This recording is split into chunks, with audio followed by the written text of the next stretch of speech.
número 18 y se llama Jesús, José y Jonás. Y esta tarde vamos a ver, hermanos, cómo las profecías que se fueron en el Antiguo Testamento, cómo se relacionaron con el nacimiento y la resurrección de Cristo. A veces un contratiempo o algo que pasa en nuestras vidas, inesperado, pensamos que van a conducir a unos resultados diferentes, pero cuando usted está en el camino del Señor, créame que todo lo que pasa en nuestras vidas, al final tiene un resultado que Dios era lo que estaba buscando en cada uno de nosotros. Tal vez no es a nuestra manera, porque muchas veces no es a nuestra manera como pasan las cosas, pero cuando Dios acomoda todo, usted ya cuando ve el resultado, usted dice, por eso Dios permitió que pasara esto o que pasara lo otro, ¿verdad? Como yo ahora que ya estoy aquí, que yo veo a mis hijas grandes y que ya vivo en un lugar mucho mejor que cuando yo estaba en México, veo el por qué Dios tuvo que pasar esta pérdida en mí para que yo buscara otra vida diferente, otro camino diferente, y ahora es el resultado que yo veo, que mis hijos ahora tienen una oportunidad en este país de tener la oportunidad de estudiar, de que tenemos la oportunidad de tener una casa y que tenemos la oportunidad de tener un carro, y a veces no nomás uno. Entonces todo eso ahora yo veo el por qué Dios hizo las cosas así. Tal vez pues es algo que no me gustó, ¿verdad? Pero y ahora que pasan, yo digo al Señor, bueno, solamente tú sabes por qué pasó, porque ahora yo estoy aquí y mis hijos están viviendo bien. Ahora, ya no nomás económicamente, monetariamente, ni estabilizadamente, sino ahora ya es en Cristo también. Porque muchas veces, hermanos, allá en México tenemos un ritmo de vida totalmente diferente que aquí. Tenemos demasiado tiempo para estar de ociosos o de estar en los vicios, porque solamente las rutinas de trabajo son de 8 horas. Y aquí usted sabe que no, hay trabajos de más de 12 horas, de 13, 14 horas. Entonces, todo eso viene a complementar de que ya ahorita dice uno, bueno, todo lo que dejé atrás, lo que pasó, es porque el propósito de Dios era que lo conociéramos a Él y ahora trabajar para Él. Ya no nomás lo conocimos, sino que ahora también estamos trabajando para Dios. Aleluya. Y es lo que ahora el Señor nos viene a decir, que en la antigüedad, cuando oyeron las profecías, la gente del pueblo de Egipto estaba esperando al Mesías, pero cuando vino el Mesías no lo aceptaron, no lo conocieron. Ellos creyeron pensaron que, siempre pensaron que no era Él, no lo reconocieron como el Mesías. Y cuando Dios fue crucificado y resucitó, y lo vieron todavía que resucitó, a pesar de todo eso, no creyeron en Él. Siguieron creyendo en que todavía estaban esperando a que Él viniera, siendo que ya estaba entre ellos, ¿verdad? Y es lo que esta tarde vamos a aprender. La verdad central de esta tarde nos dice, seguir el plan de Dios lo llevará a lugares inesperados, pero siempre resultarán para bien. Aunque usted diga, por ahora que estoy haciendo aquí, o por qué Dios me movió de ese trabajo que yo estaba tan cómodo, o por qué Dios me quitó esto que yo tenía, que yo me sentía bien, bueno, es porque Dios decía, esto te está estorbando, o esto no es conveniente para ti porque te está distrayendo de mí, ¿verdad? El versículo clave de esta tarde va a estar en el libro de Mateo, capítulo 12, versículo 41, y nos dice, los hombres de Nínive se levantarán en el juicio con esta generación y la condenarán porque ellos se arrepintieron a la predicación de Jonás. Y he aquí más que Jonás en este lugar. Esta tarde exploraremos cómo los pasajes de los profetas menores se conectan con la vida y el ministerio de Jesús. Afirmaremos que Dios usa personas y eventos inesperados, pero los hace para su voluntad. Responderemos al regalo de la salvación con un arrepentimiento continuo y un servicio gozoso, que eso es lo que Dios quiere, que si tú ya lo aceptaste, ahora tú lo continúes pero siempre sirviendo gozoso. Nunca lo hagas de mala fe o de mala gana o por obligación. Siempre hazlo porque tú estás trabajando para el Rey de Reyes. Amén. Y el Señor de Amén. Señores.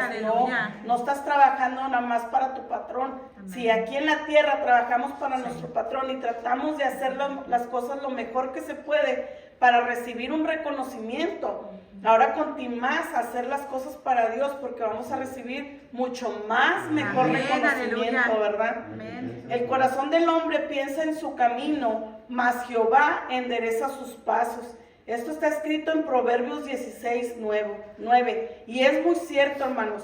El corazón del hombre siempre va a pensar en el camino mejor para nosotros, pero Jehová, Dios, va a enderezar nuestros pasos, porque siempre nosotros vamos a querer irnos por lo más fácil y por la carne y por gozarnos nosotros, pero Dios dice, no, yo voy a enderezar tu camino para que siempre llegues hacia mí. Amén. Josué fue vendido como esclavo por sus hermanos y Potifar lo encarceló, pero Dios obró a través de las circunstancias para salvar una familia y preservar al pueblo de Israel, como José explicó a sus hermanos. En Génesis 50:20 nos dice, vosotros pensasteis mal contra mí, mas Dios lo encaminó a bien para hacer lo que vemos hoy, para mantener en vida a mucho pueblo. Ese es un ejemplo cuando Dios endereza tu camino, acomoda tus pasos. Daniel rechazó el mandato del rey Darío por no orar al único Dios, porque el rey Darío no quería que oraran al Dios verdadero. Y dice que él fue arrojado a los leones, ¿verdad? Y estando ahí en los leones, Dios lo salvó, hizo que los leones no se lo comieran. Y el rey Darío reconoció a Dios como Dios soberano. En Daniel 6:26 dijo, todos teman y tiemblen ante la presencia del Dios de Daniel. ¿Se fijan cómo Dios enderezó ese camino? Cuando la gente quiere, las circunstancias tú las ves más difíciles, Dios lo dispone para que sea glorificado el nombre de Cristo. Amén. Amén. Jesús fue incomprendido, acusado falsamente, rechazado, torturado y crucificado. Pero como dice en Hechos 2:24, pero Dios lo liberó de los terrores de la muerte y lo volvió a la vida, pues la muerte no pudo retenerlo bajo su dominio. Gracias a su sacrificio, el perdón y la vida eterna se ofrecen libremente a todo aquel que lo cree. ¿Se fijan cómo esa circunstancia que pasó Jesús vino a hacer todo porque era el plan de Dios, para que nosotros pudiéramos tener el perdón y la vida eterna por medio del sacrificio de nuestro Señor Jesucristo? Teniendo en cuenta la bondad y la soberanía de Dios, examinaremos las sorpresas y dificultades en torno a 3 profecías mesiánicas que se cumplieron en la vida y el ministerio de Jesús. Hay veces, hermanos, que cuando estamos en diferentes circunstancias pensamos que Dios no es bondadoso con nosotros, pero cuando usted mira el resultado de estos 3 ejemplos, tanto de José como de Daniel y de Jesús, todo viene a ver que Dios es bueno, bondadoso, y es un rey con misericordia y amor hacia cada uno de nosotros. Amén. Vamos a comenzar en el libro de Miqueas, capítulo 5, versículo 1 y 2. En el libro de Miqueas, hermanos, el profeta aborda 2 temas principales, que viene siendo la injusticia y la corrupción de los líderes de Israel y el plan de restauración de Dios a largo plazo. Como suele ser el caso, el plan de Dios se desarrollaría de maneras inesperadas. Y nos dice así: rodéate ahora de muros, hija de guerreros. Nos han sitiado. Con vara herirán en la mejilla al juez de Israel. Pero tú, Belén, Efrata, pequeña para estar entre las familias de Judá, de ti me saldrá el que será Señor en Israel. Y sus salidas son desde el principio, desde los días de la eternidad. Aquí estaba hablando del pequeño pueblo de Belén, diciendo que de ahí iba a salir el Redentor, nuestro Señor Jesucristo, porque Belén era una ciudad pequeña. nos dice aquí que el ministerio profético de Miqueas coincidió con la caída del reino norteño de Israel ante Asiria alrededor del año 722 antes de Cristo. El previo que el reino sureño de Judá también caería, pero en manos de Babilonia. Y esto usted lo puede corroborar en Miqueas capítulo 4 versículo 10, lo que ocurrió unos 100 años después. Miqueas retoma la profecía que se había comenzado, es decir, que el pueblo eventualmente regresaría del exilio y la gloria de Jerusalén sería restaurada. Miqueas continúa su llamado de urgencia en 5:1 con una descripción del gobernante que conduciría al pueblo judío a la paz. Ahí está hablando de Jesucristo. Punto número 1. Nacería en Belén, un pueblo humilde, un lugar de nacimiento poco esperado. Para un gobernante poderoso se identifica por su antiguo nombre Efrata. Era como ahorita comenzó que le decía el nombre Efrata. Allí era Belén. Y esto lo podemos corroborar en el libro de Génesis, capítulo 35, versículos 16 y 19, cuando dice así la palabra del Señor. Después partieron de Betel y había como media legua de tierra para llegar a Efrata, cuando dio a luz Raquel y hubo trabajo en su parto. Así murió Raquel y fue sepultada en el camino de Efrata, la cual es Belén. Si usted oye el nombre de Efrata, relaciónelo con el nombre de Belén, que era la ciudad de Belén. Tendría orígenes desde el principio, desde los días de la eternidad. En otras versiones del texto bíblico, esta idea es expresada con los términos antigüedad y tiempos antiguos, los cuales se aplican a Dios, probablemente abarca la idea de la eternidad. Y el punto número 3 dice que lideraría con la fuerza de Dios, logrando honor y asegurando la paz. Eso fue lo que vino el papel de Jesucristo cuando estuvo aquí en la tierra. Tendría el líder con la fuerza de Dios, logrando honor y asegurando paz. Dice el libro, siglos más tarde esta profecía fue una de las muchas que recitaban los líderes religiosos judíos mientras esperaban al Mesías. Sin embargo, aunque conocían muchos detalles sobre su vida y ministerio, la mayoría no lo reconoció cuando llegó. Procuremos no aferrarnos tanto a nuestras ideas preconcebidas sobre quién es Dios y cómo obra, que tampoco podamos reconocerlos. Hay que tener mucho cuidado, hermanos, como que no caigamos como cayó el pueblo de Egipto, que ellos, a pesar de oír tantas profecías y conocían tanto las profecías, que cuando llegó el Mesías no le pudieron reconocer.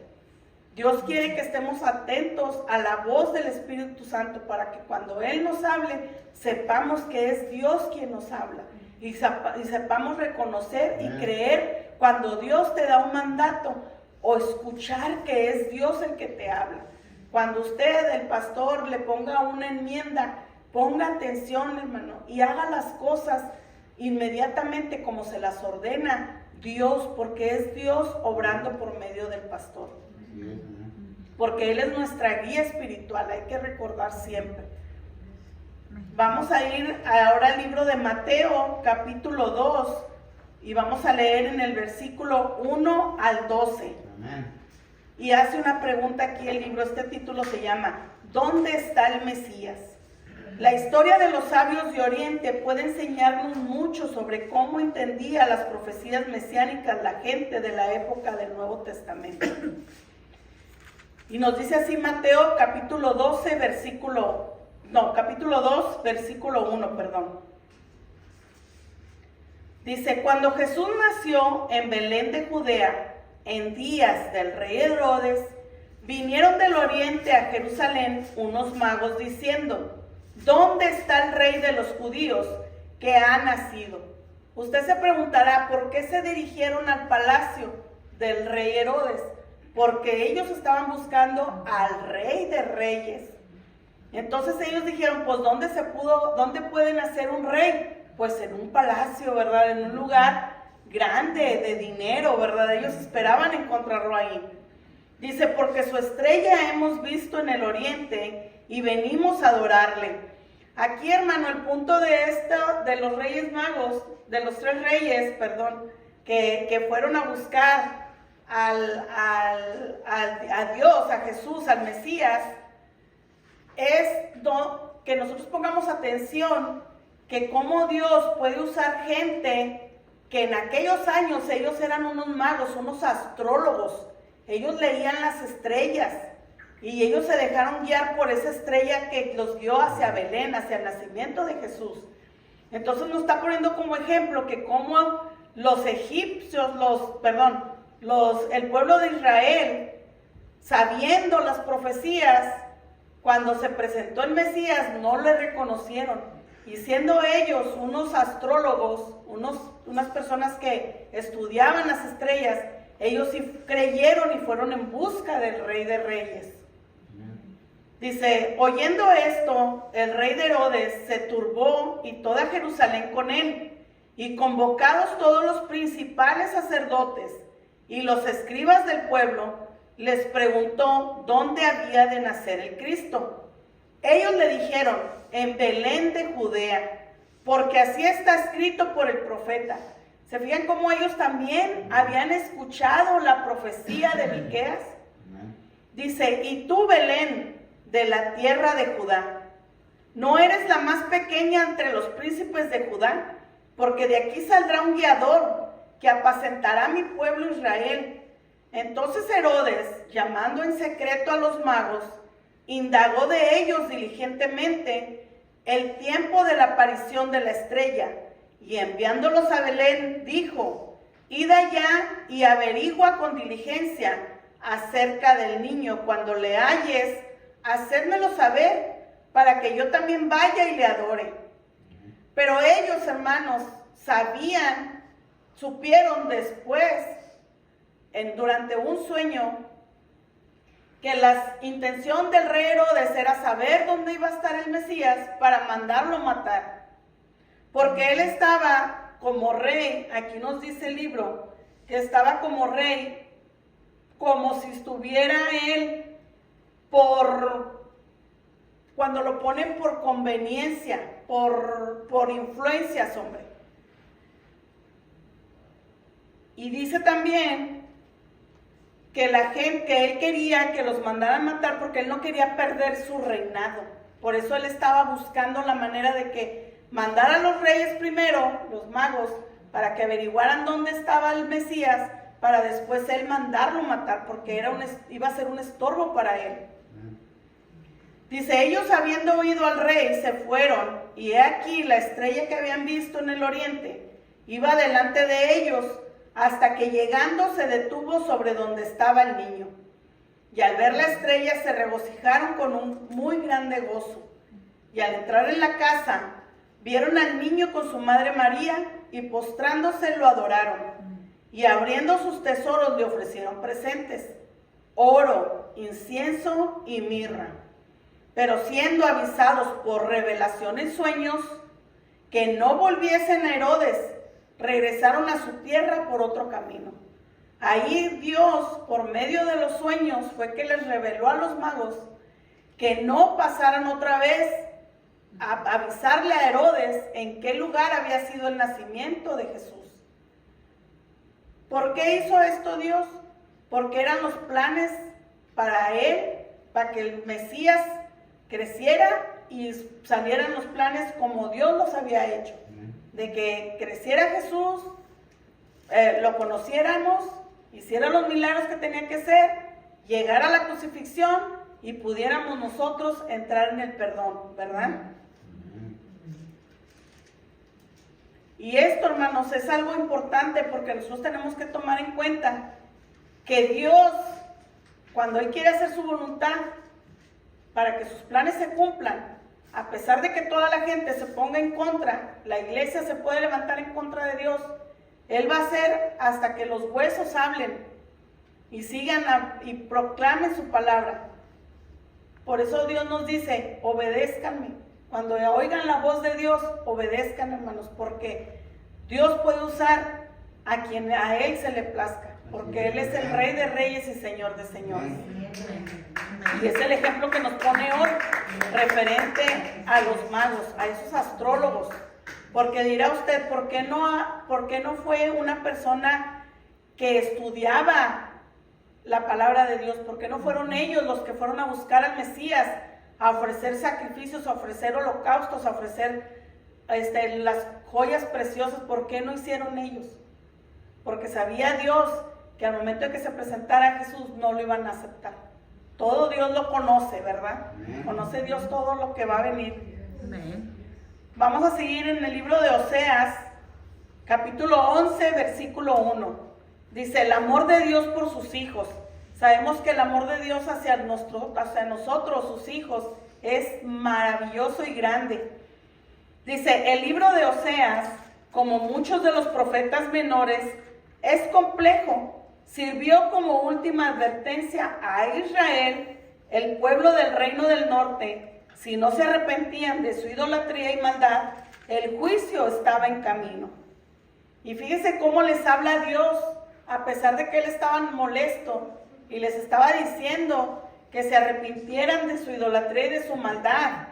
Y les habla de esta manera, dice, cuando Israel era muchacho, yo lo amé, y de Egipto llamé a mi hijo. Él les habla con amor, Dios nos habla con amor. Dios no es un Dios que sea un Dios de odio, no. Él nos ama, hermanos. Él nos ama, por eso Él te dice hoy, mañana y pasado mañana, mientras tengas un suspiro de vida, si tú cometes una falta, ven y arrepiéntete, porque aquí estoy yo. Dice, a pesar de su mensaje de advertencia y de arrepentimiento, Oseas también contiene algunas de las afirmaciones más claras del amor de Dios por su pueblo que encontramos en los profetas. Esto es especialmente cierto en el capítulo 11, donde el Señor reflexiona sobre la historia de Israel, llamando a la nación muchacho y mi hijo. La referencia a Egipto nos recuerda, como decía en Éxodo capítulo 4, 22 y 23. Dirás a Faraón, Jehová ha dicho así, Israel es mi hijo, mi primogénito.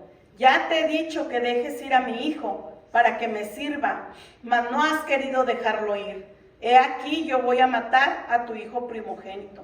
Ahí era cuando el rey el faraón no quería dejar libre al pueblo de Israel. Y fíjense la manera en que Dios habla, deja ir a mi hijo, a mi primogénito. Es un amor que Dios le tiene a su pueblo Israel. Ahora vamos a pasar al libro de Mateo, capítulo 2, igual vamos a seguirle ahora en el versículo 13. ¿Qué fue lo que pasó después de que los reyes del nacimiento de Jesús? Se llama Huye a Egipto, el siguiente paso del tema. Sabemos, dice aquí el libro, dice que cuando uno está en un desvío, simplemente tiene que confiar en que las señales le indicarán la dirección correcta. A veces nos sentimos perdidos, hermanos, cuando estamos ya sea haciendo un trabajo por parte de Dios, pero si usted le pone señales, le pone atención a las señales que Dios le da, créame que todo se va a ir acomodando, pero tenemos que ser sabios. ¿Y de qué manera nos podemos poner en contacto así para que Dios nos guíe? En oración. No pierda esa comunicación con Dios, porque Dios le va a ayudar siempre en todo. Cuando usted quiera traer una tarea para el Señor, tanto como el Salmo, cuando se prepara nuestro hermano Martín, nuestra hermana Alicia, cuando trae una escritura, todo es con oración. Cuando se trae una predicación, todo es por medio de la oración. Nunca va a ser porque nosotros nos vengan ideas así de que diga uno, ay, es que yo soy muy inteligente y ay, ahora se me ocurrió hablar del amor y vamos a agarrarnos a hablar del amor. No, eso todo es por medio de oración para que Dios hable por medio de tu Espíritu Santo y tú entiendas y te empieza a enlazar y dices tú, ay, mira, este versículo no lo había leído de esta manera y se enlaza de esta manera. Y todo, hermano, créalo, se va acomodando y cuando ya piensa usted, ya tiene todo un sermón completo, tiene un estudio completo, tiene todo, créalo. Y dices tú, wow, ¿cómo se fue todo? Pero son las señales que Dios le acomoda. Dice Victoria, wow, dice el hermano, el pastor, cuando Victoria se emociona, ¿verdad? Bueno, vamos a leerle. Capítulo de Mateo 2, versículo 13. Dice, después de que partieron ellos, he aquí un ángel del Señor apareció en sueños a José y dijo, levántate y toma al niño y a su madre y huye a Egipto y permanece allá hasta que yo te diga, porque acontecerá que Herodes buscará al niño para matarlo. Y él despertando tomó de noche al niño y a su madre y se fue a Egipto y estuvo allá hasta la muerte de Herodes, para que se cumpliese lo que dijo el Señor por medio del profeta cuando dijo, de Egipto llamé a mi hijo. Esto es algo muy importante, hermanos, que tenemos que tomar en cuenta, que cuando Dios habla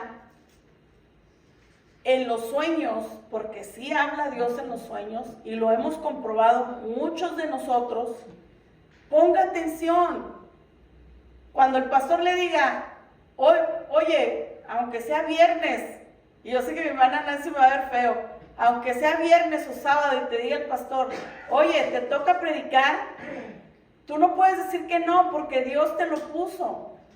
Dios puso al pastor, le dio a él el conocimiento de tener esa relación cercana con Dios, esa sabiduría espiritual. Y cuando Dios diga, bueno, tú vas a predicar, no digas que no, porque estás negándole a Dios, no le estás negando al pastor. Cuando el pastor te diga, hermana, necesito que hoy venga a limpiar la iglesia, no crea que le está haciendo un favor al pastor, le estás haciendo un trabajo a Dios. Sí, amén. Todo lo que Dios le mande decir que haga, hágalo con amor. Si Dios nos disciplina, así como nos disciplinó el domingo, cuando el pastor nos dijo, hay que tener orden en la iglesia, hay que esperarnos a saludar al final, no lo tome personal, porque es Dios hablando con el pastor. Oye, hijo, no me está gustando que se estén levantando porque están interrumpiendo y se están distrayendo los hermanos que están atrás, o los hermanos que están enfrente, o los hermanos que están acá dirigiendo. Si usted se para aquí arriba, hermano, créame que todos miramos, todo se ve. Se ve cuando usted está cansado, se ve cuando se está aburriendo, se ve cuando se está durmiendo, aunque la hermana Reina se duerme porque sabemos que trabaja mucho y se levanta temprano, pero esa es la paz que Dios da y no nos molesta a nosotros, créame que no, porque usted viene a hacer su trabajo. ¿Sabe cuál es el trabajo de usted? De cada uno que está sentado aquí abajo del púlpito, poner atención, alimentarse de la palabra del Señor, y después de alimentarse de la palabra del Señor, bueno, irse a su casa y seguir trabajando en lo que aprendió hoy. ¿De qué manera, hermana? Dice el pastor, qué bueno que preguntó.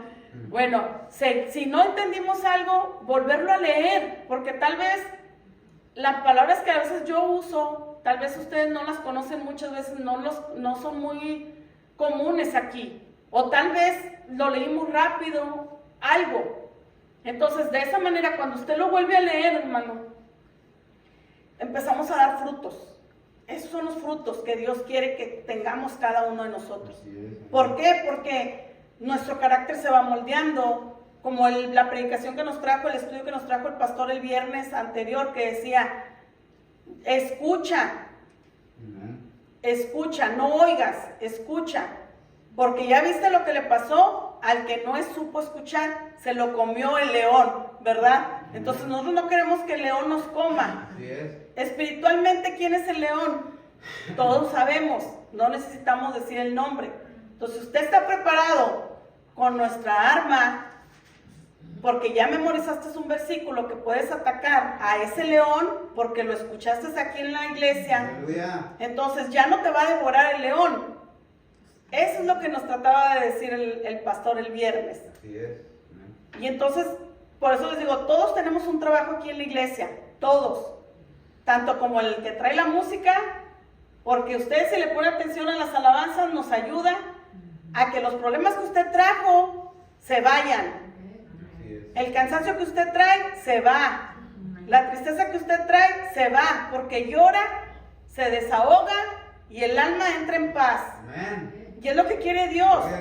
Porque al momento de dejar todo eso, hermanos, créanme, ese aplauso es para Cristo. Créanme que cuando usted deja todo eso, se libera su alma y da esa paz. Todo lo que se dice, usted lo va a absorber como una esponjita. Lo chupa. Y ya cuando usted está afuera, se empieza a acordar. Cuando usted se quiere enojar, ay no, porque nos dice la palabra del Señor, airaos pero no pequéis, ¿verdad? Algo así. Y luego, bueno, fíjense, también no me puse atención. O cuando nos va a pasar algo en el camino, ay, tengo que orar, Jehová es mi pastor, nada me faltará. Y agarra tu carro y vete, ¿verdad? Y cuando está en el Salmo, no me acuerdo si es el Salmo 22 que dice, tú cuidas mi entrada y mi salida, de a partir de hoy y para siempre. Entonces son pedacitos, hermanos, que nos vamos acordando. ¿Por qué? Porque nuestra mente ya está en blanco de todos los problemas que dejamos. Ese es el trabajo de la música. Ese es el trabajo de la alabanza. Ese es el trabajo de la adoración. Que el Espíritu Santo baje, nos dé esa paz y podamos ahora sí recibir el alimento espiritual. Por eso les digo, todos tenemos un trabajo. Desde que los que cantan, desde el que dirige, desde la oración principal, tanto como el Salmo, como nuestra hermana cuando comparte el versículo, como el hermano Juan cuando trae un canto. ¿Por qué? Porque el canto que trae el hermano Juan te da esa alegría, ¿verdad? Cuando trae el canto, entonces tú ya, mi alma ya está más contenta, ya estás aplaudiendo, ya estás contento. Entonces, por eso le digo, todo eso son pasos. Hay que aprender a escuchar cuando Dios nos habla. Hay que aprender a ser ordenados, hay que aprender a ser disciplinados. ¿Para qué? Para crecer todos juntos como iglesia que somos. Amén, aleluya. Y ahora sí vamos a seguirle. ¿Qué pasó con Jonás? Vamos a ir al libro de Jonás, capítulo 1, versículo 17. Amén. Todos conocemos la historia de Jonás. Todos. Pero aquí algo bien importante que el libro nos quiere enfatizar son referente a los 3 días que pasó Jonás dentro del pez. Sabemos que Jonás, en el capítulo 1, versículo 17, nos dice, pero Jehová tenía preparado un gran pez que tragase a Jonás, y estuvo Jonás en el vientre del pez 3 días y 3 noches. ¿Por qué llegó a ese estado Jonás? Por desobediencia, porque él no quería ir a predicar al pueblo de Nínive. Para él decía que no era justo que Dios les diera otra oportunidad, ¿verdad? De arrepentimiento. Él se desvió del camino, se subió a un barco y Dios se molestó y trajo tormenta a ese barco. Los capitanes empezaron a averiguar, supieron que era él y lo echan a la mar, porque él era el del problema. Él en su clamor le habla a Dios, porque él no quería morir. Y Dios le manda ese gran pez para que se lo tragara. Pero es algo muy importante la énfasis de los días que duró Jonás dentro del pez. 3 días y 3 noches. Y nos dice así el punto número 1. Dice, describe la crisis de Jonás. Esto es en el capítulo 2, cuando usted tenga tiempo lo lee en su casa. Y describe la crisis de Jonás, cuando fue arrojado al mar y se hundió tan profundamente que ahogarse parecía inevitable. El mar furioso e indomable representaba el caos para los israelitas y el control que Dios tenía sobre este demostraba su soberanía. Jonás describió su situación como si hubiera estado prisionero, cuando dijo en el versículo 6, la tierra echó sus cerrojos sobre mí para siempre. Estos puntos son muy importantes, hermanos. Ahorita lo vamos a ver. ¿Por qué? Porque fue lo que pasó con Jesucristo. Punto número 2. Resume la intervención de Dios. A solo momentos de ahogarse, Jonás oró pidiendo ayuda y Dios envió un pez que se lo tragara y lo salvara. En el versículo 6 y 7. Punto número 3. Alaba a Dios. Jonás adoró a Dios por su misericordia y además reconoció la salvación de Dios y prometió cumplir sus votos. Después de que él fue escupido, antes de ser escupido, él oró a Dios y le dio gracias. Y aparte le reconoció que lo salvó y luego dijo, te prometo que ahora sí voy a hacer lo que tú me estás diciendo, ¿verdad? Y a veces nosotros así somos. Tenemos que pasar por pruebas y luchas para al final decirle a Dios, ahora sí Dios, te prometo que sí voy a hacer tu trabajo.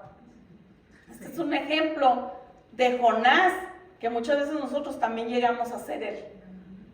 Ahora lo vamos a relacionar con Jesucristo, relacionándolo con lo que pasó esos 3 días dentro del vientre. ¿Recuerdan ustedes que Jesucristo duró 3 días sepultado? Y al tercer día resucitó y salió de la tierra. Y vamos a verlo en el libro de Mateo, capítulo 12, versículo 38.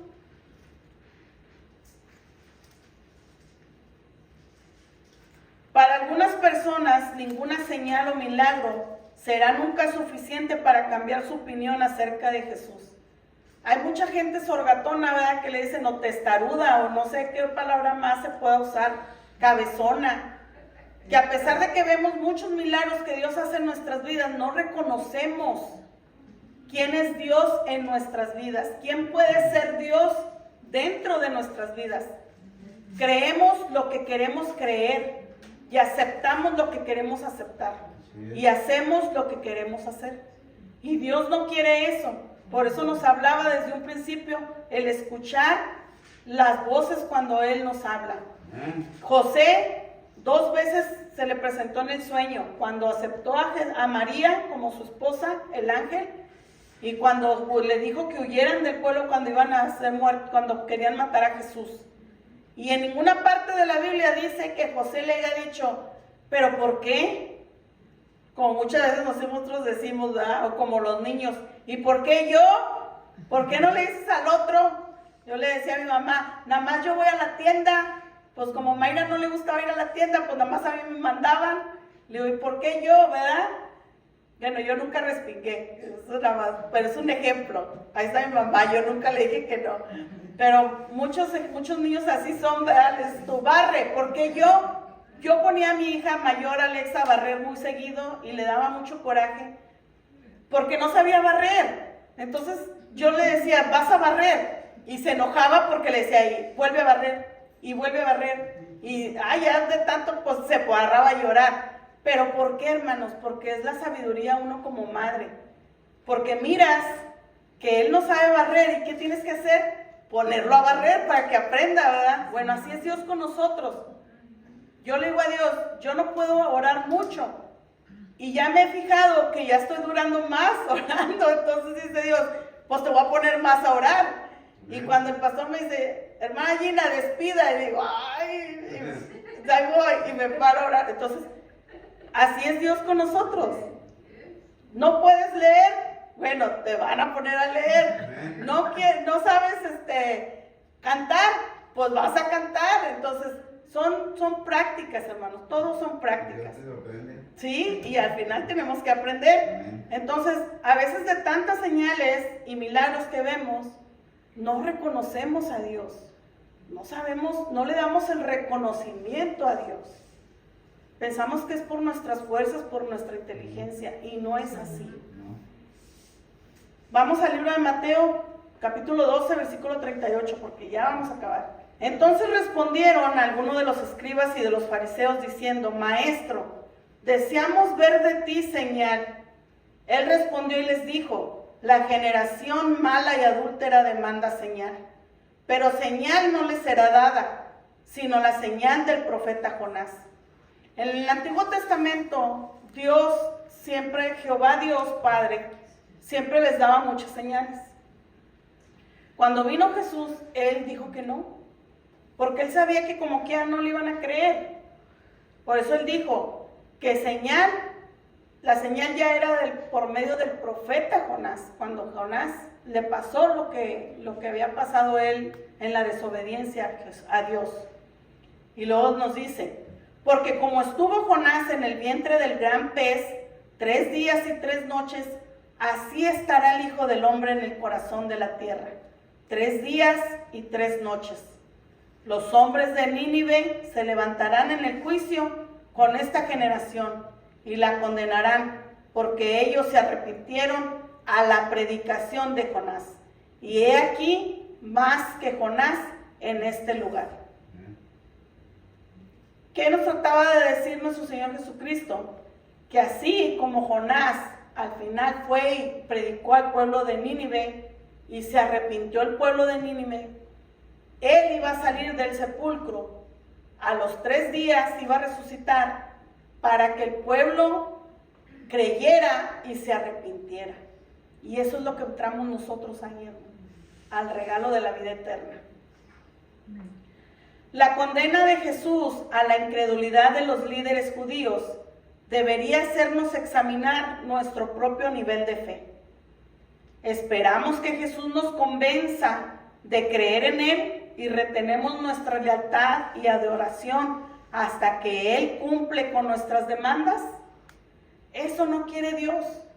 Dios quiere que seas tú fiel a Él y seas un seguidor de Él, no porque vaya a cumplir con tus expectativas. Nosotros somos los que tenemos que cumplir con Dios las expectativas que espera de nosotros. O como el pueblo de Nínive, somos rápidos para escuchar, creer y arrepentirnos cuando Dios nos habla. Esto hay que nosotros preguntarnos, ¿quiénes somos nosotros? Como los judíos que vieron a Jesús y no creyeron, porque ellos esperaban que Dios cumpliera, Jesucristo cumpliera con las expectativas que ellos querían. O somos como el pueblo de Nínive, que escuchamos a Dios la palabra y nos arrepentimos y creímos y estamos en la espera de Él. Dios me les bendiga grandemente, hermanos. Amén.